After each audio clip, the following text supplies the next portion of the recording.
Yan, so iniintriga po ang Iglesia ni Cristo na hindi totoo yung kanilang laban. Papayag ba kayo mga kapatid namin sa Iglesia, mga kapwa namin Pilipino, na kayo ay iniintriga na ang rally nyo ay hindi sincere? Salis, o nga pala mga kababayan, isingit ko lang no, bago natin pag-usapan. Di ba may mga vloggers, lalo na yung Ensaymada, yung mga sip-sip kay Marcos Jr., mga nagbubulag-bulagang mga Ensaymada vloggers din sa Kamangyang. Sabi nila may pasasabugan daw yung rally. May vlogger na ganyan. Hanapin niyo yung isang vlogger mga kababayan.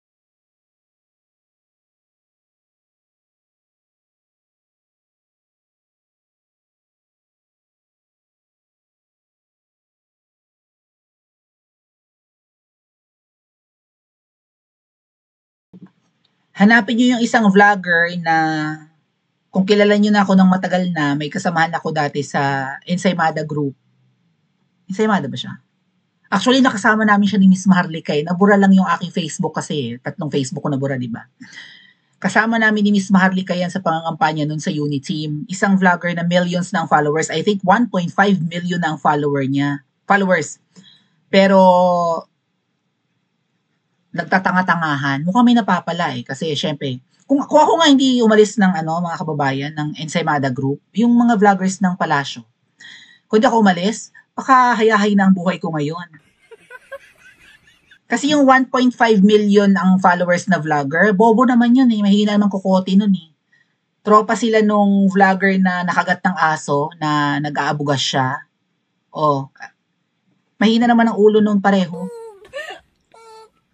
Lalo na yung 1.5 million ng followers, di ba nag-vlog siya na na hahagisan daw ng bomba. Kaya tinatakot nila yung mga tao na pumunta sa rally. O wala namang ganong nangyari. Fake news! O siya rin yung mga nagsasabi na maraming ginto yung Marcos, di ba? Kaya siguro nag-trending siya noon, no? Kaya dumami yung followers niya kasi, yun nga, parang mga budol yung kanya, pa-clickbait yung kanya. Hayaan na natin. Mukhang may napapala yun sa kabila kay My God, mga kababayan, kung ako, vlogger na may 1.5 million followers, feeling ko naman hayahay na ang buhay ko noon, di ba? Sa dami ng views ng vlog ko, tingin ko sapat na yun sa akin. Right? Kung nga natungaw vloggers, nakukontento sa, kung sisipag-sipagan ko, nakukontento ako sa ibinabayad ng YouTube eh. Nakakapag-travel nga ako abroad eh. Ako lang naman tong tamad mag-vlog. Pero kung ako'y masipag, die! Diba? O kahit na hindi ako ganun kalaking vlogger, kahit paano kung sisipag-sipagan ko, kaya kong i-sustain yung mga travels ko, no? Pero yung tipong may 1.5 million followers ka, die. Hindi mo na kailangan magpabayad. I don't know, baka talagang nakakasilaw ang kinang, right? Ng mga nasa kabilang parlor, ng pang-akit sa kabilang parlor, tama. Anyway, yan nga, content creator baka nga siya rin yung nagpakalat ng sila rin yung nagpakalat ng pagpapasabog, 'di ba? Papasabugin daw yung mga rallies, hagisan ng bomba. Tinatakot yung mga gustong lumuwas at sumali sa Kamaynilaan. Iba kasi talagang ganun, gullible. Ay, hindi na kami pupunta, baka mamatay kami. Layo-layo na nga, mamamatay pa, 'di ba? Yung mga ganyang Pinoy eh. Okay, so pinapakalat po na hindi raw totoo at sincere ang iglesia sa pakikipaglaban or sa kanilang kampanya laban sa katiwalian. Ito po Content creator nagpapakalat ng maling impormasyon tungkol sa Rally for Transparency and Better Democracy ng Iglesia ni Cristo ngayong araw sa Luneta. Ayon sa post, sa baba, galit at nagrarally. So sa ground, dun sa sa Quirino Grandstand. Sa taas, naka-hotel buffet at malamig na kwarto. Di naman kamakala ng Manila Hotel na yan, matandang hotel na yun. Habang pinapakita ang ilang miyembro kumakain sa hotel, parang hindi dito sinabi na galing ang mga ito pero hindi dito sinabi na galing sa malalayong probinsya yung mga nandun. At pansamantalang naka-check-in habang naghihintay ng program schedule, bagay na karaniwang ginagawa sa malalaking pagtitipon. Oo naman, saan ka matutulog doon? Sa lupa? Sa mga tent? Siksikan? So kung afford mo naman mag-check-in sa hotel, halimbawa ay 5,000 a night, 3 araw lang naman yon, right? 3 araw magiging rally ng iglesia. So if you have that 15K, tapos maghati-hati kayo magbabarkada or magkamag-anak or magkaibigan, afford yon. Ang isang hotel room naman kasya ang 2 tao, 'di ba mahigit? O kung gusto mo ng tipong mas malaking room halimbawa, 10K, 20K per night. O kung marami naman kayong mag-aambagan, 'di ba? Kahit hindi kayo sa kama nakahiga, kahit doon sa sahig. Ewan ko, mga na-intrigero at intrigera nga lang mga tet kuya. Oh, ano pa ang sabi? Malinaw na halimbawa ito ng rage baiting, ang sadyang pagbaluktot ng impormasyon, paninira, ang sabi ng iglesia, at pagsasabi ng kung ano-ano para lang mang-engganyo ng galit, misinterpretation at dagdag followers. So yung mga vloggers na nang-intriga, pwedeng ganun, no?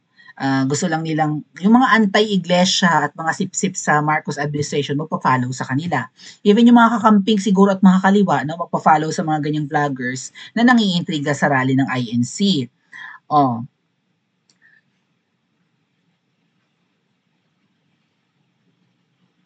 yun nga, dagdag followers, dagdag kita. Yung binabanggit ko kanina, di ba? Kung ako malaking vlogger, hindi ko na kailangan magpabayad sa mga addict, right? Hindi ko na kailangan pabayaran ang prinsipyo ko kung malaking vlogger din lang naman ako. Ang sinasadyang pagpapakalat ng mapanirang kasinungalingan online ay maaaring mauwi sa cyber libel lalo na kung layuning siraan ng isang grupo. Nagbababala ang INC. Sige, vlogger, sige. Habang ang mga dumalo ay mapayapang nagtitipon para manawagan ng transparency at integridad, may ilan namang sinusubukang lamangan ang katotohanan at kapalit ng views, likes at monetization. Totoo ang rally, totoo ang panawagan, kaya ang fake news huwag paniwalaan. Sabi po ng Net25 or itong TV network ng INC. So kasama sa post ng vlogger yung picture na kumakain sa Manila Hotel. Dito kami kumain ni na Miss Cathy Binag. Kailan ba yon? Kaninong rally yung nandito kami ni Miss Cathy Binag? Hindi, yung filing of candidacy ng mga politiko, right? Nitong nakaraang, kailan sila nag-file? Like March yata yon? No, hindi March. Kailan nag-file ng candidacy? Like mga November, December? Anyway, kumain kami dyan ni na Miss Cathy Binag. Ano ba kinain namin dyan? Bibingka, may balot din dyan. May sandwiches. Anyway, kung anong pagkain meron sa Manila Hotel. Sabi nung nag-post ay, big time! Sarap buhay! Baka si Sangkay dyan ito. I-check ka natin mga kababayan. Dali ha. Kasi may profile picture ng lalaki eh. Dali ha. Baka siya nga, intrigero eh.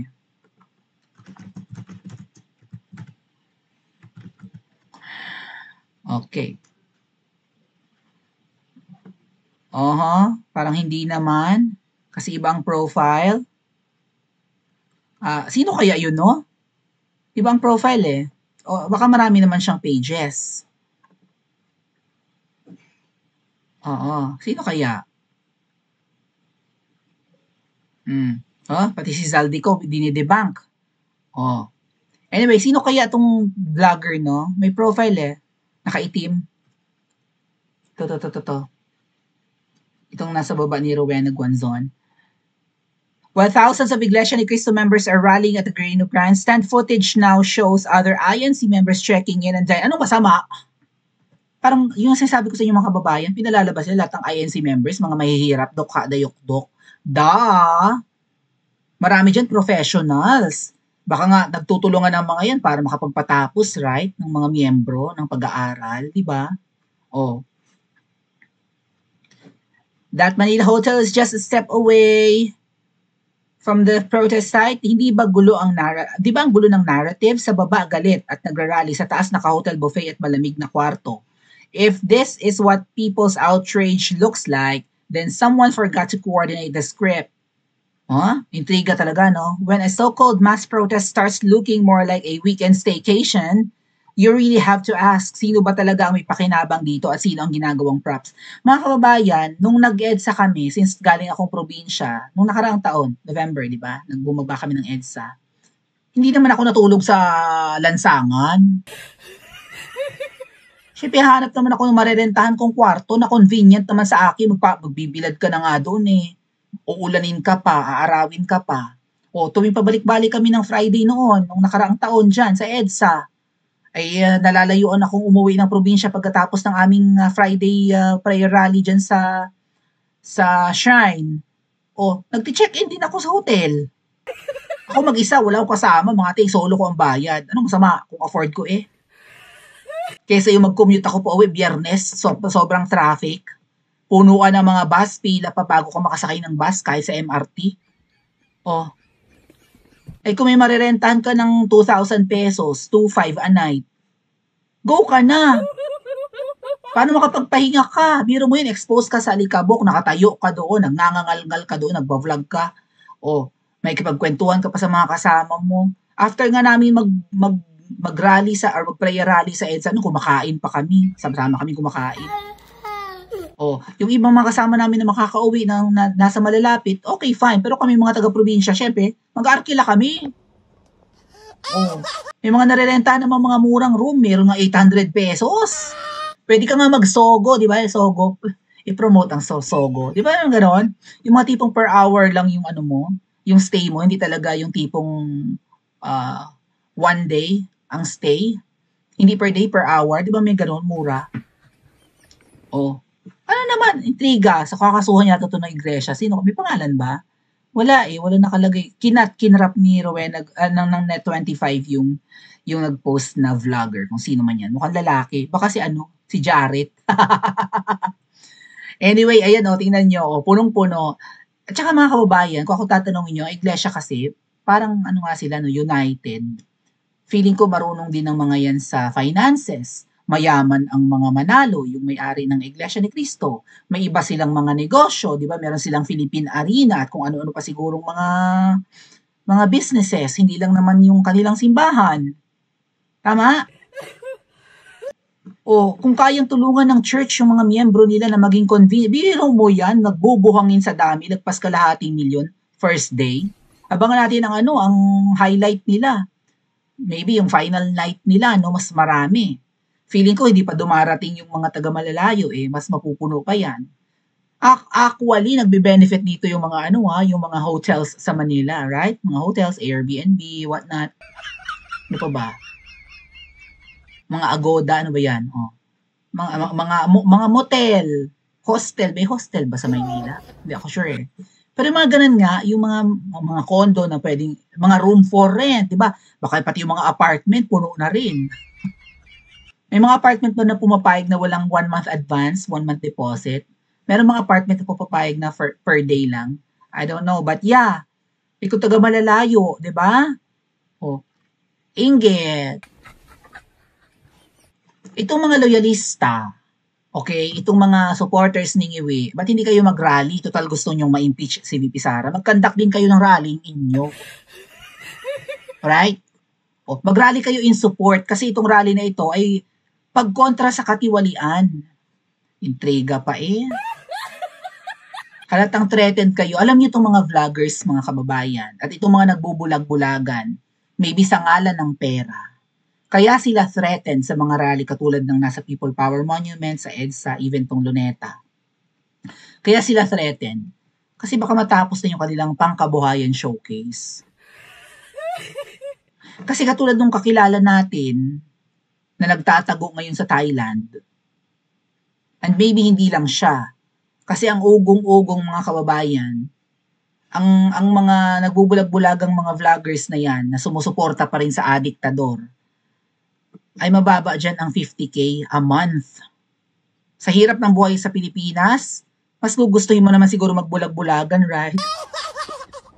Kung alagang 50K, kasi merong 300K mga ating. Barya lang yan, kumpara sa bilyon-bilyon at mali-maletang nananakaw. Kailangan nila ng nagbubulag-bulagan na vloggers para palabasin na maganda ang kanilang ginagawa kaya marami pang naniniwala at sumusuporta sa kanila. Okay, nuknukan na ng tanga right? Ang mga vloggers at supporters ng Iwi na ito at ng administrasyon niya na talamak na nga ang baha, durog na nga ang mga flood control projects, sumusuporta pa sila. So, ang kapalit ng pagbubulag-bulagan nila ay salapi, pero buhay naman ng kapwa nila Pilipino ang nawawala. Tama ba? Pa-comment sa comment section at mag-like and subscribe din po kayo.